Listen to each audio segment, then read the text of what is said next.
வாங்கி சாப்பிட்டவங்க இந்த பொருள்னால என்ன விளைவுகள் வந்துச்சு அதை ப்ரூவ் பண்ணணும். எவனாவது வாய்க்கு வந்து பேசுனதெல்லாம் நான் ஆதாரமா எடுக்க முடியாது. எனக்கு 1000 எதிரி இருப்பான், அவன் வாய்க்கு வந்ததெல்லாம் பேசிட்டு இருப்பான், அதெல்லாம் நான் ஆதாரமா எங்க வீட்டுல வந்துட்டு இப்படி சவுண்ட் வைஸ் பேசுனா எங்க வீட்டுல வந்துட்டு பேசுறாங்க. என்ன பேசுறாங்க உட்காருங்க. என்ன பண்றீங்க?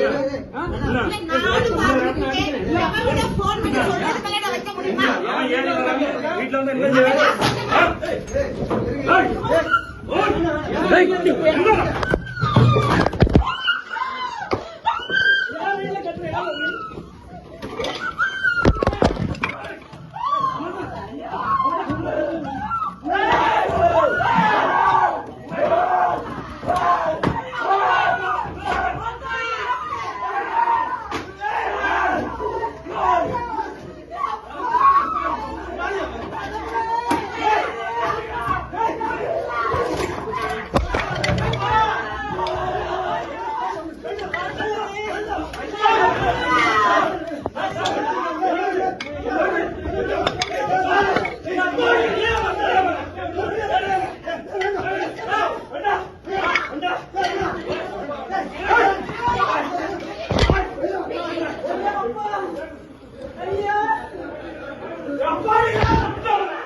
போன